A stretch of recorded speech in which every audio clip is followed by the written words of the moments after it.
제가 좋아하는 단어 중에 하나가 여백이라는 말인데요. 여백이라는 말의 사전적 의미는 종이 전체에서 그림이나 글씨 따위에 내용이 없이 비어 있는 부분이라고 정의되어 있습니다. 오래전에 이 미스터 트롯이라는 프로를 통해서 혜성같이 등장하여 지금까지 여전한 인기를 누리고 있는 그 젊은 애가 하나 있는데, 그 2007년생의 애가 정동원이라는 가수인데, 이 친구가 그때 14살 때인데 그가 부른 노래 중에 제목이 여백이라는 노래가 있습니다. 제가 불러드릴 수는 없고 가사만 한번 읽어드려 볼게요. 얼굴이 잘생긴 사람은 늙어가는 게 슬프겠지. 참 슬픕니다. 아무리 화려한 옷을 입어도 저녁이면 벗게 되니까. 내 손에 주름이 있는 건 길고 긴 내 인생의 훈장이고, 마음에 주름이 있는 건 버리지 못한 욕심의 흔적.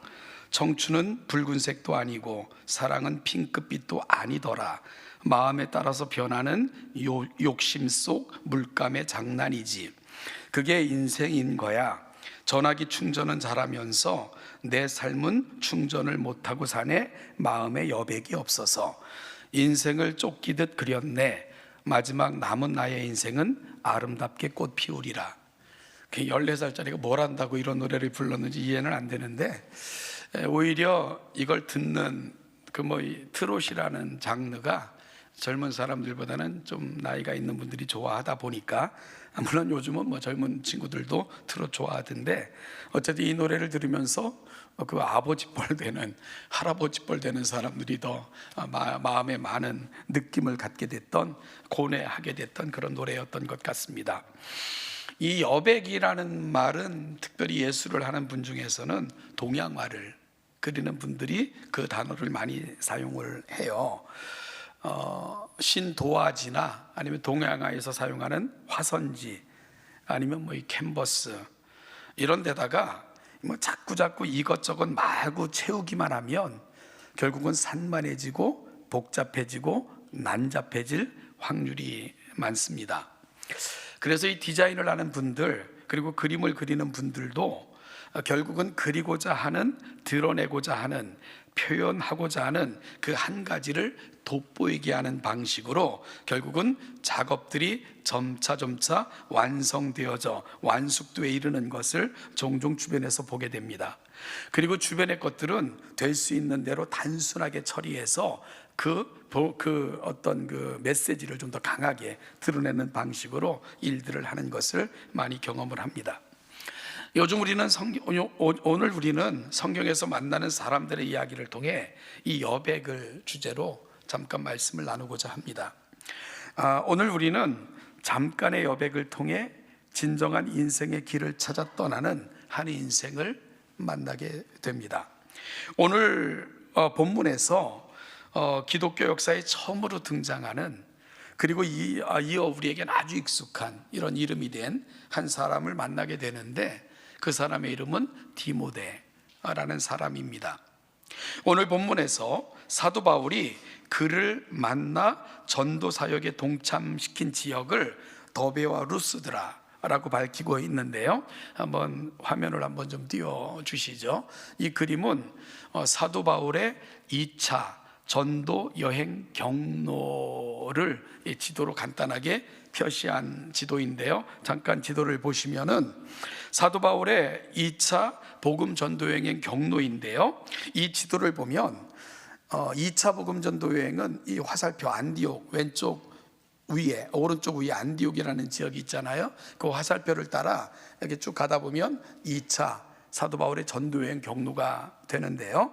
1차와는 다르게 2차 복음 전도여행은 육로를 통해, 그러니까 안디옥 북쪽 지역을 통해 소아시아 지역, 지금의 튀르키예 지역 내륙으로 들어가서 유럽을 거쳐 다시 바다를 통해 안디옥으로 돌아오는 이런 경로가 바로 사도 바울의 2차 전도여행 경로인데요. 이렇게 해서 육로를 통해 제일 먼저 도착한 곳이 어디냐? 더베와 루스드라라는 지역인 걸 알게 되고요. 그곳에서 조금 올라가면 이고니온이라는 지역이 나오고요. 그리고 소아시아 끝 지역이 드로아라는 곳으로 그렇게 표시되어 있는 것을 보게 됩니다. 말씀드린 것처럼 됐습니다. 2차 복음 전도 여행은 1차와는 다르게 1차는 사실은 그 밑에 지역인 구보로라는 섬을 통해 해안을 통해 소아시아로 들어가 소아시아 내륙을 경유한 그런 복음 전도 여행이라면 2차 복음 전도 여행은 위쪽 내륙을 통해서 1차 복음 전도 여행 때 전도되었던 지역을 돌보려는 계획을 갖고 그렇게 진행되어졌던 전도 여행이 2차 복음 전도 여행입니다. 따라서 그렇게 해서 처음 다다른 곳이 더베와 루스드라 지역이 되는데요. 이 2차 복음 전도 여행을 계획했던 것은 1차 복음 전도 여행을 통해서 세워졌던 교회를 다시 한번 돌아보자 하는 것이 1차적인 목적이었는데, 우리가 아는 것처럼 드로아 지역에서 그러니까 무시아라고 되어 있는데요, 바로 드로아라는 항구에 가까웠을 때 사도 바울이 한 환상을 보게 되지 않습니까?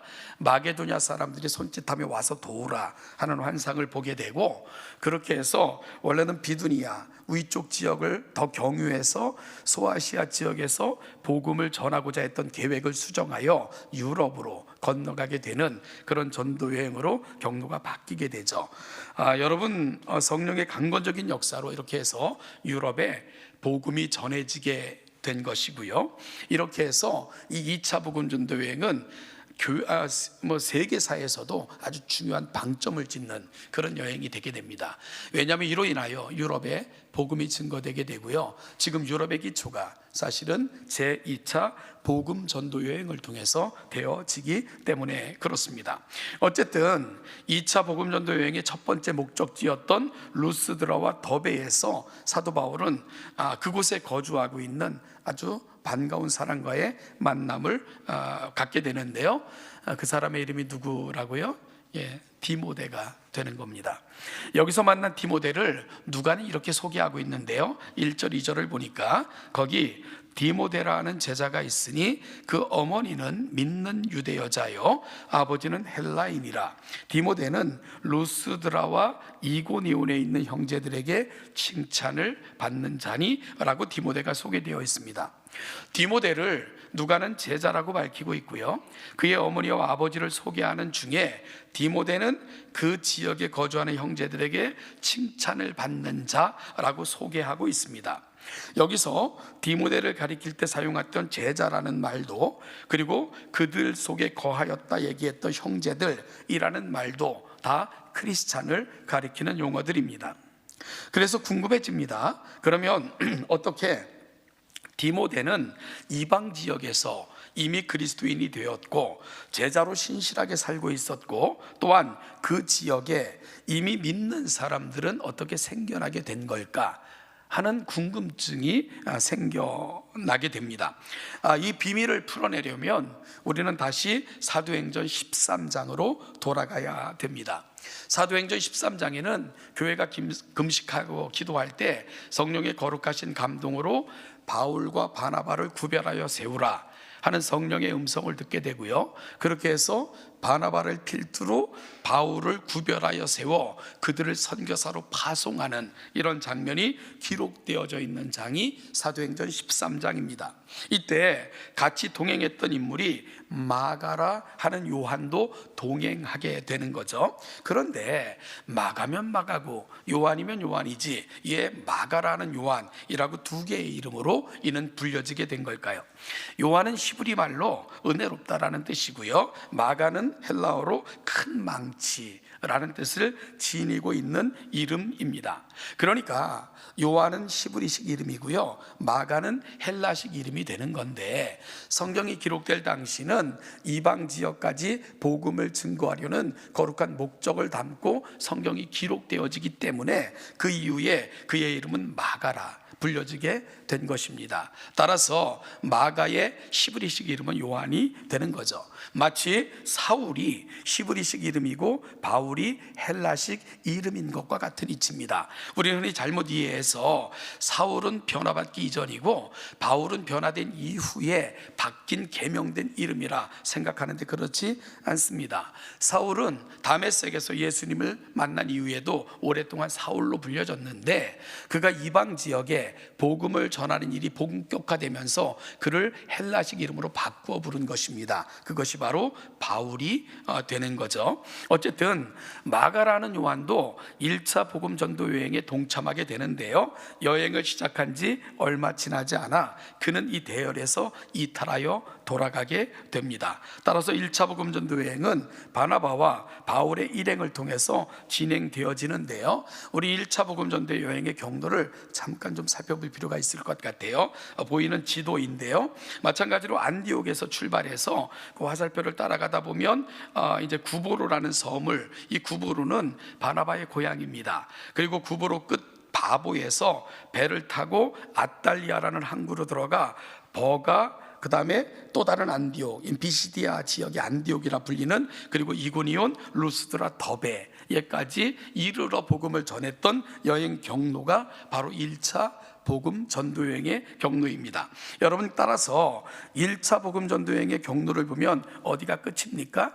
더베가 끝인 것을 알게 되는데요, 우리가 말씀드린 것처럼 2차 복음 전도 여행은 해로를 통해서가 아니라 육로를 통해서 진행이 되잖아요. 그러다 보니까 2차 전도 여행의 첫 지점은 1차 전도 여행의 마지막 지점이었던 더베로부터 시작되는 그런 성격을 지니게 됐던 것입니다. 따라서 사도 바울 일행은 신라와 같이 동행하게 되는데요, 그 첫 번째 그들이 방문했던 지역이 그래서 더베와 루스드라 지역이 되는 것입니다. 예, 됐습니다. 그러면 1차 전도여행 당시 우리가 이 지역에서는 어떤 일이 일어났던 것일까 좀 궁금해지는데요, 먼저 사도 바울은 이곳에 도착하기 전에 인접한 지역인 이고니온에서 복음을 전했습니다. 수많은 유대인과 헬라인들이 예수를 믿는 역사가 일어났습니다. 그러자 이를 시기한 유대인들이, 이 유대인들은 사도 바울을 죽이기까지는 먹지도 않고 마시지도 않겠다 결심했던 유대인들, 그들은 사도 바울이 가는 곳마다 방해했고요, 그 지역의 유대인들과 더불어 사도 바울의 사역을 지속적으로 방해했는데요, 많은 사람들이 예수 믿고 돌아오는 걸 이들이 반갑게 여길 리가 없죠. 그래서 이를 시기한 유대인들이 이방인들의 마음을 선동하여 바나바와 바울 일행에게 악감정을 품게 만들었고요, 결국은 죽이기를 모의하는 단계에 이르게 됩니다.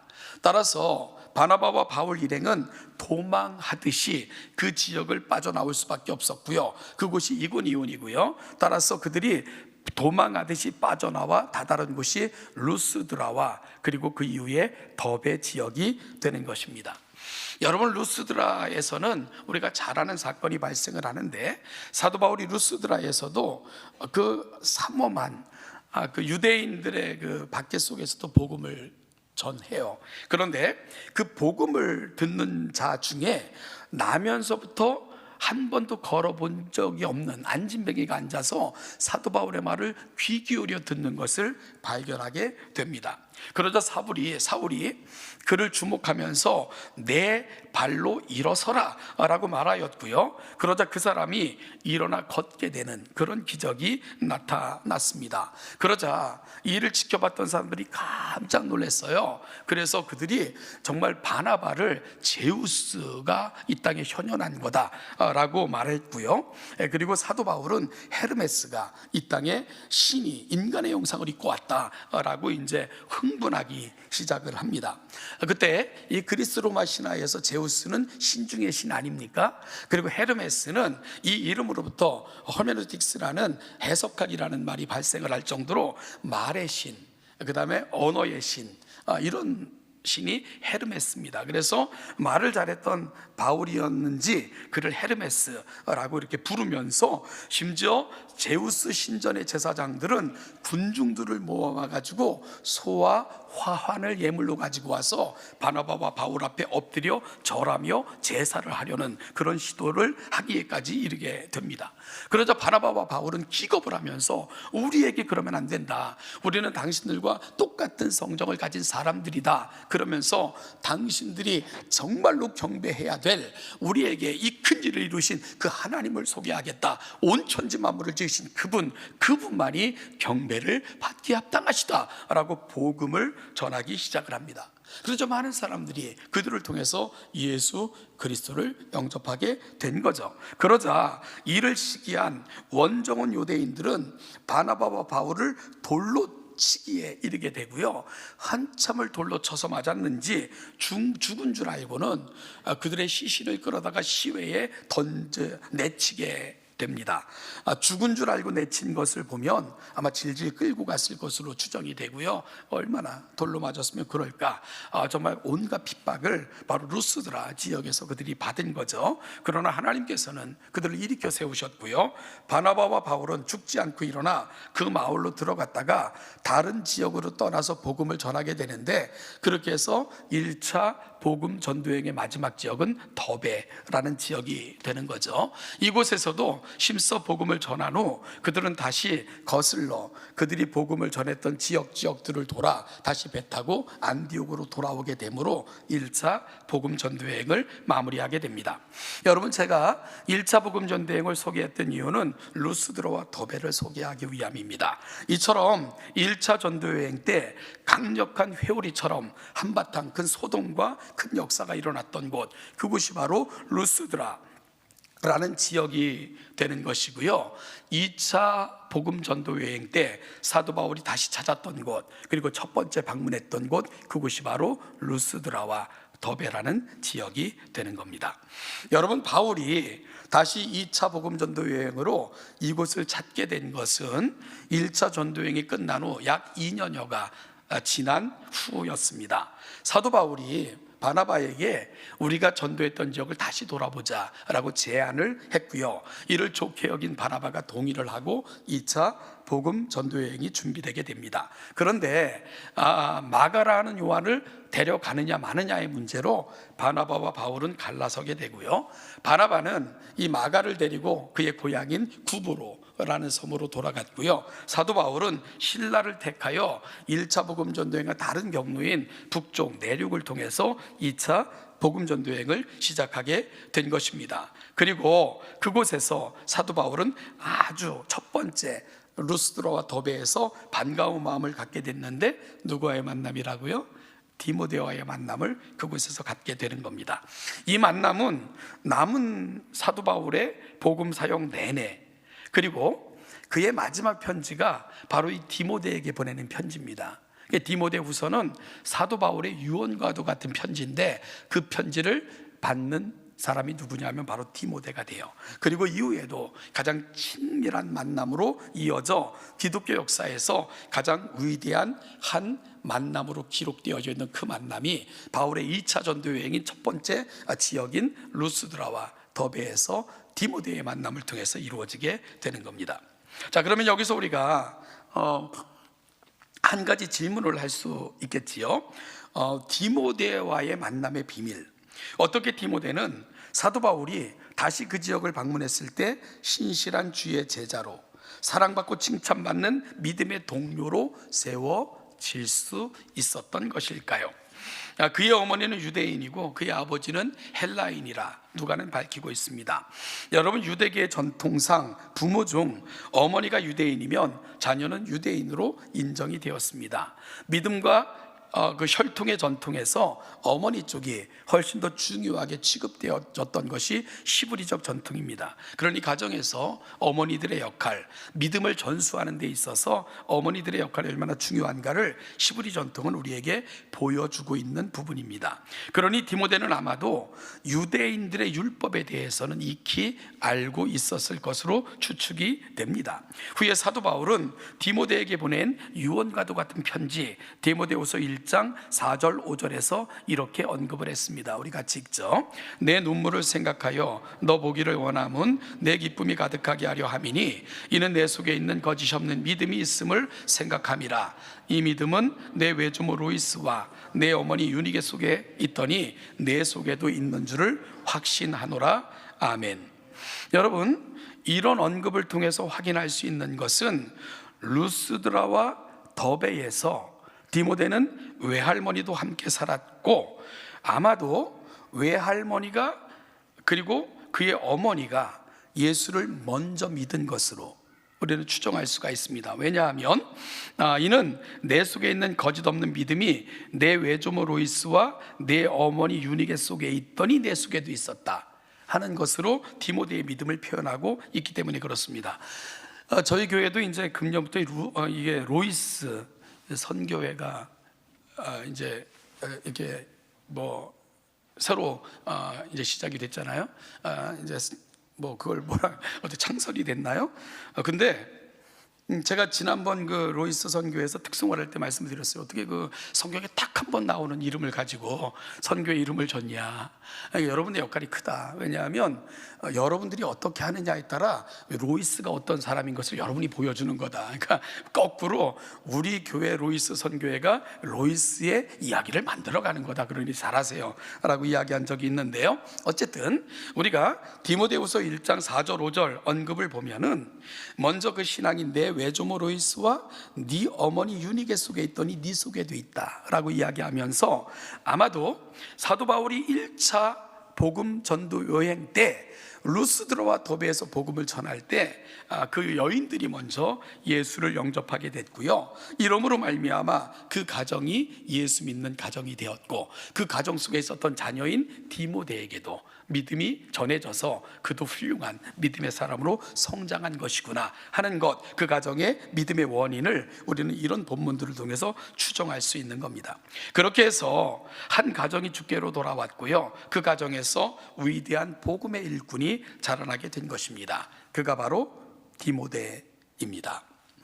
우리는 여백이라는 말로 오늘 설교를 시작을 했는데요, 제게는 누님 세 분과 그리고 저 남동생, 제가 오남매인데 제가 얼마나 귀한 아들이겠어요, 그죠?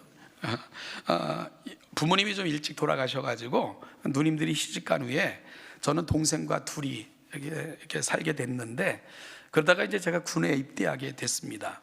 제가 군에 입대할 때 제 동생은 몸이 별로 좋지가 않았어요. 그러니까 건강이 좋지 않았고 진로에 대해서도 명료한 결정을 내리지 못한 채 조금 어정쩡한 그런 상태였습니다. 그래서 입대하던 날부터 훈련병으로 보낸 시간들, 자대 배치를 받은 후 자유롭지 못했던 모든 시간들, 뭐 지금은 아까 조금 더 보니까 군대 간 아들이 엄마한테 전화하고 받고 그러시던데 예전엔 그게 상상도 못했던 일 아닙니까? 그래서 자대 배치 받고서도 정말 연락도 못했던 그런 시간들, 그런데 그 모든 시간 속에서 제 마음에 아픔이었고 눈물이었고 기도였던 것은 제 동생이었는데요. 그러던 중 자대를 받고 제가 연대 작전병으로 이렇게 그 배치를 받았으니까 그놈의 부대는 왜 이렇게 훈련도 많은지 매일 밤을 새다시피 하는 아주 힘겨운 그런 그 시간들을 보내고 있던 중 동생으로부터 한 통의 편지를 받았습니다. 건강도 많이 좋아졌으니까 형 걱정하지 말라고. 무엇보다도 제가 군으로 떠났던 그해 여름 청년부 수련회를 통해 인격적으로 하나님을 만나게 됐다는 그런 감격적인 이야기였고요. 이제는 하나님 안에서 어떤 삶을 살 것인가를 고민하며 아르바이트하며 학원도 다니고 공부도 다시 시작했다는 그런 감동적인 내용이었습니다. 그 편지를 받고 정말 많이 울었고요. 너무나도 감사했던 순간이었는데, 제가 군에 있을 동안에 제 동생도 어릴 때부터 신앙생활 했으니까 청년부 회장도 했고, 휴가 나갔을 때 제 친구가 그러대요. 동생 걱정은 하지 마. 너보다도 잘하고 있으니까. 아무리 잘해도 저보다 잘하겠습니까마는. 어쨌든 그러면서 저를 많이 위로하기도 했고요. 처음에 계획과는 좀 다른 삶을 살고 있지만 여전히 충실하게 살고 있습니다. 오늘 말씀을 통해 여러분과 나누고 싶은 이야기는 이것입니다. 때론 내 인생의 모든 페이지를 내가 채워야 하는 것처럼, 내 자녀의 이야기도 내가 만들어 주어야 하는 것처럼, 내가 주인공이 되어야 직성이 풀리는 것처럼 살아가는 삶에서 조금은 여유를 갖고 잠시 물러나 내 삶의 여백을 만들어 보자는 이야기입니다. 지금 내가 살면서 잘 안 풀리거나 꼬여 있는 것이나 심각하게 뒤틀린 것들이 있다고 느껴지시면 안절부절, 좌충우돌, 신경과민, 좌불안석, 원망불평, 이 사자성어가 굉장히 많네요. 이런 것들로 그 공간을 채우려 하지 마시고 대신 조금 물러나셔서 하나님과 좀 더 깊이 교제해 보시고 깊은 묵상 가운데 하나님의 마음을 품으려는 시간을 갖고 하나님의 뜻을 구하고 기도의 깊은 자리로 나아가 하나님으로부터 뜻을 찾아보는, 의미를 찾아보는 그런 시간을 가져보라고 권면드리고 싶습니다. 그러면서 하나님께서 그 공간들을 채우시도록 맡겨드리라는 것입니다. 내 뜻대로 되지 않을 때도, 물론 내 마음대로 되지 않는 자녀의 문제가 있을지라도 때론 잊혀진 듯 외로움이 찾아오는 시간이라도 조바심을 내며 마구마구 그리고 이색저색으로 칠하기보다는 내가 한 것보다 더 아름답고 감탄할 만한 우리 인생의 그림을 그려내시고 결국은 아름답게 색칠해내실 그 하나님을 믿으면서 잠깐 하나님 앞에 맡겨보는 여유를 가져보시라 권면드리고 있는 겁니다.